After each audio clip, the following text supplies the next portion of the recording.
BJP విజయ్ని మచ్చిక చేసుకొని తమిళనాడులో ఎంతో కొంత స్థానం సంపాదించుకోవాలి అనేటువంటి సౌత్లో స్థానం సంపాదించుకోవాలంటే అటు తెలంగాణ ఏపీ అలాగే తమిళనాడు ముఖ్యంగా కనబడతా ఉంటాయి. అందులో భాగంగా విజయ్కి సంబంధించినటువంటి విషయంలో ఈ యొక్క ప్రయత్నం అయితే జరుగుతుందనే చెప్పుకోవచ్చు.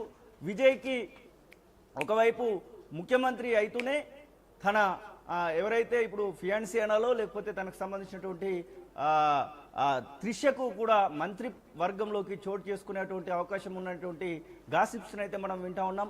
ఒకవైపు విజయ్ మంత్రి అయితే ముఖ్యమంత్రి అయితే త్రిష మంత్రి అవ్వడానికి కూడా అవకాశాలు ఉన్నటువంటి గాసిప్స్ని అయితే మనం వింటా ఉన్నాం. మొత్తం మీద విజయ్కి ఫ్యాన్ బేస్ కలిసి వచ్చింది. పెద్ద రాజకీయ శక్తిగా ఉన్నటువంటి యువత ఓట్లు టీవీకే విజయంలో కీలకంగా ప్రధానంగా ఇప్పటికే త్రిషకు సంబంధించినటువంటి విషయంలో బండ్ల గణేష్ ఒక ట్వీట్ చేయడం జరిగింది.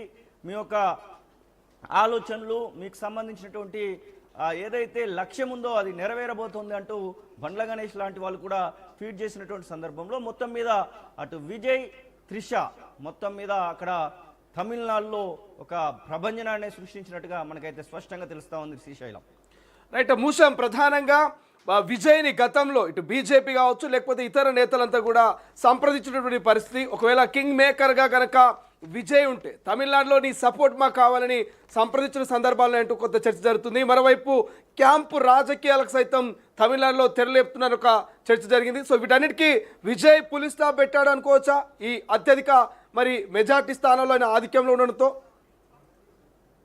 ఎస్ శ్రీశైలం ఖచ్చితంగా ఒకవైపు ఏఐడిఎంకే మరొక వైపు డిఎంకే రెండు పార్టీలు కూడా అక్కడ సై అంటే సై అనే విధంగా కనబడ్డాయి. ఇక స్టాలిన్ గురించి మనం మాట్లాడుకోవాలి. స్టాలిన్ పైన పెద్ద వ్యతిరేకత లేదు అనే విధంగా ప్రచారం జరిగింది, కానీ ఓట్ల రూపానికి వచ్చేసరికి అది తేటతెల్లం అయిపోయింది. తన పైన వ్యతిరేకత ఉందా లేదా అనేది మనం ఓట్ల రూపకంగానే కులమనంగా చూసుకోవచ్చు. ఎందుకంటే అటు ఏఐడిఎంకే డిఎంకేలలో పడుతున్నటువంటి ఓట్లను చూసినట్టయితే ఉంటే అధికార పార్టీ ఇప్పుడు 3వ స్థానానికి పరిమితం అయ్యే విధంగా మనకైతే స్పష్టంగా కనబడతా ఉంది.